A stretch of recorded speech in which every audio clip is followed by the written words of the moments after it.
할렐루야.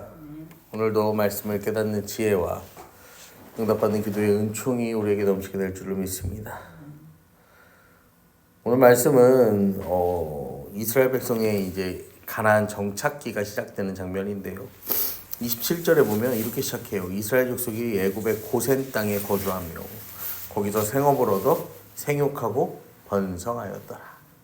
생육과 번성, 여러분 하나님께서 이스라엘과 함께 하신 결과예요. 생각해보면은 지금 이때는요 생육하고 번성할 때가 아니에요. 왜냐면은 이 애굽을 비롯한 그 세계 전역에 찾아온 엄청난 기근으로 인하여서요 모든 사람들이 지금 막 이 양식을 따라서 살던 곳까지 버리고 이주해야 할 정도의 상황. 그런데 그 상황에서요 단순하게 생육만 하는 것이 아니라 번성까지 하였다라고 성경은 말합니다. 하나님의 보살핌이 아니고서는 이 상황을 설명할 수 있는 방법이 없죠. 하나님의 손이 이스라엘을 붙들고 계신 걸 우리가 알 수가 있어요. 그러면서 28절부터 보면 야곱이 애굽 땅에 17년을 거주하였으니 그의 나이가 147세라. 이스라엘이 죽을 날이 가까우매 그 아들 요셉을 이제 불러서 그에게 이르되 내가 내게 은혜를 입었거든 청하노니 내 손을 내 허벅지 아래에 넣고 인애와 성실함으로 내게 행하여 애굽의 나를 장사하지 아니하도록 하라. 17년이란 세월, 아마 야곱의 인생에서요 다시 찾지 못할 시간이었을 거예요. 가족은 하나 되었고 잃은 줄 알았던 아들도 돌아왔고 거기다가 그 아들이 그 세계의 최강대국 애굽의 총리가 되었고 먹고 사는 문제, 그다음에 마음의 근심이 되는 문제, 뭐 하나 부족한 점이 없었을 겁니다. 그런데요 그가요 그 인생을 정리하면서 아들에게 부탁하는 게 무엇이냐면요, 나를 이 땅에서 내가 눕게 하지 말고, 그러니까 나의 장례를 여기서, 그러니까 내가 죽어서 장례는 여기서 치르겠지만 나를 어디다가 데려다 달라는 거예요?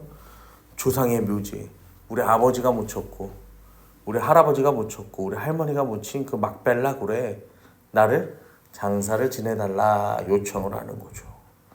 그러니까 요셉이요 그렇게 하겠습니다 라고 이야기를 해요. 여러분 지금 이 야곱의 요청은 여기가요 참 좋잖아요. 마치 천국이 있다면 여기가 아닐까? 뭐 그런 상황이죠. 그런데요 여기서 보면서요 야곱이 뭐라고 하는 거예요? 아무리 충만하고 번성한 이곳이라 할지라도 여기가 내 인생의 종착지가 아니다 라는 것을 야곱은 깨달았고 그것을 고백하는 거죠. 여러분 우리의 신앙은요 주님 여기가 좋사오니 여기에서 끝나면 안 되는 거예요. 여기에서 끝나면요 뭐가 되는 거예요? 마치 베드로가 이 변화산에서요 예수님의 변형을 목도한 이후에 여기다 초막셋을 짓고 내가 살겠습니다 하는 거랑 똑같은 거예요. 베드로의 인생의 사명은요 거기서 초막셋을 짓고 그렇게 살다 죽는 인생이 아니었죠. 복음을 위하여서요 온 세계 열방으로 향해야 하는 게 베드로의 인생의 목표였어요. 인생의 이유였어요. 이 야곱의 인생 또한 마찬가지입니다. 여기서 묻히는 게 아니에요. 야곱은 자신의 죽음을 통해서요 자신의 후손들에게요 무엇을 남겨줘야 되는 거예요? 우리는 돌아가야 한다. 돌아가야 할 그곳이 있다. 돌아가야 할 땅이 있으니 우리는 그곳으로 향해야 한다라는 사실을요 이야기하고 있는 것입니다. 야곱이 왜 거기로 돌아가야 한다고 이야기합니까? 어렵지 않아요. 야곱이 거기 돌아간다고 말해야 되는 이유는요 그곳이 하나님이 약속하신 약속의 땅이었기 때문이죠. 야곱은 자신의 인생의 마지막을 앞둔 그 순간에 뭐 하는 거예요? 우리가 어디로 가야 되는 거예요? 하나님이 약속한 그 약속의 땅, 그 본향으로 돌아가야 한다라는 것을 알고 있는 거예요.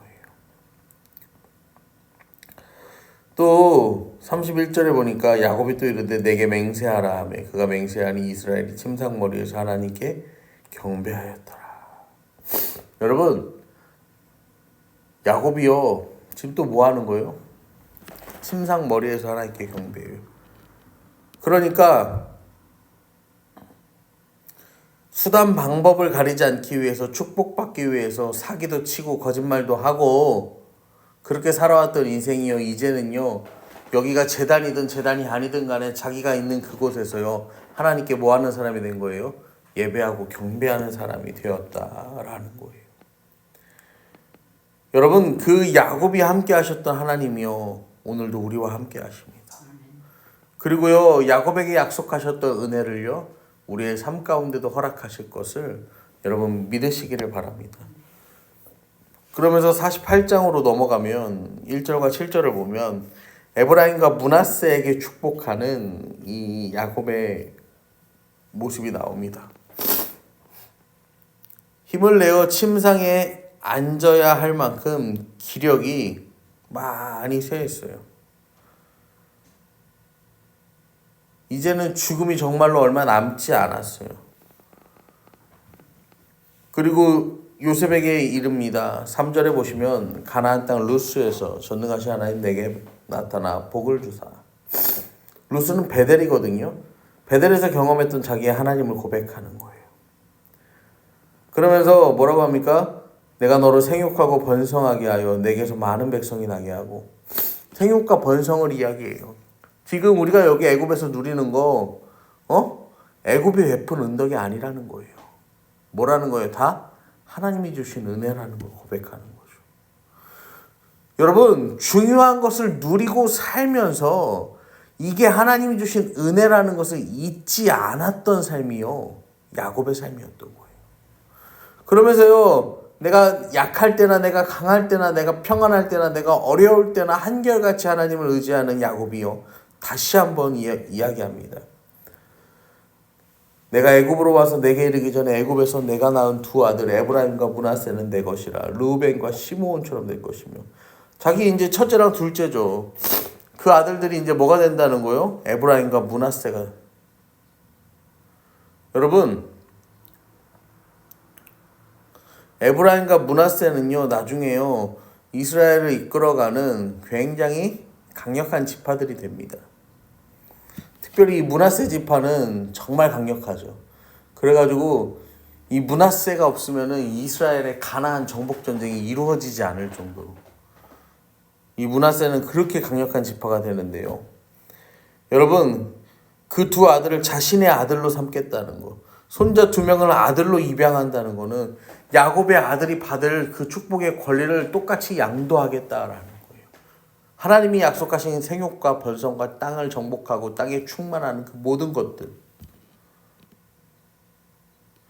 여러분, 그리고 자식에게 물려줄 유산 등 두 몫을 요셉에게 주겠다는 거예요. 장자가 2배의 상속권을 받아요. 그러니까 11번째 아들이지만 실질적인 장남은 누구였다라는 거예요? 요셉이에요. 여러분, 그런데 여기서 재밌는 게 뭐냐면 야곱이 그렇게 부자였지만요.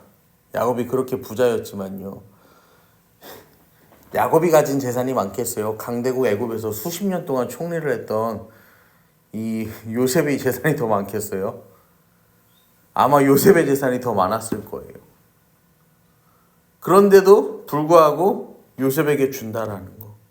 이거는요, 단순하게요, 이 많은 재산에 또 어떠한 재산을 더했다, 이게 아니에요.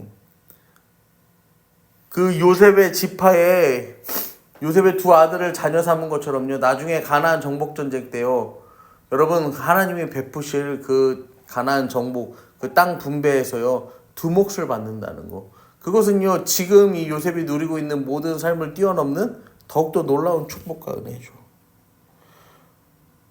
문제는 지금 당장 이게요, 말뿐인 거라는 거예요. 말뿐인 약속이에요. 이루어지지 않았다라는 거예요. 당장 현실적으로 눈에 보이지 않는다라는 거예요.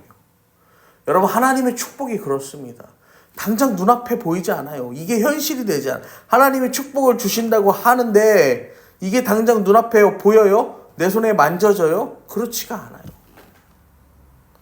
여러분, 자녀가 상급이라는데 정말 말씀대로 그러해요? 어렵잖아요. 여러분, 그 약속의 땅을 향해 나아가서 축복의 말씀이 실현되기까지요. 야곱은요 400년의 인생을 거슬러 올라가서 그것을 유언으로 남겼던 노인에 불과합니다. 하지만 하나님은요 그 야곱의 그 유언을요 결코 그냥 두지 않으시고요. 정말로 그렇게 되도록 신실하게 이루어 나가셨다라는 것입니다. 한치의 오차도 없이 이루어집니다. 여러분, 이 믿음을 가지고 이 세상을 살아가는 저와 여러분 되기를 소망합니다. 날마다 순간마다 어느 때마다 하나님을 도우시고 하나님이 우리를 도우세요. 그러니까 하나님의 도우심의 그 은혜를 여러분 붙드세요. 그리고 그 은혜 안에서 살아가는 저와 여러분 되기를, 그렇게 복된 하루하루가 되기를 간절히 축원합니다.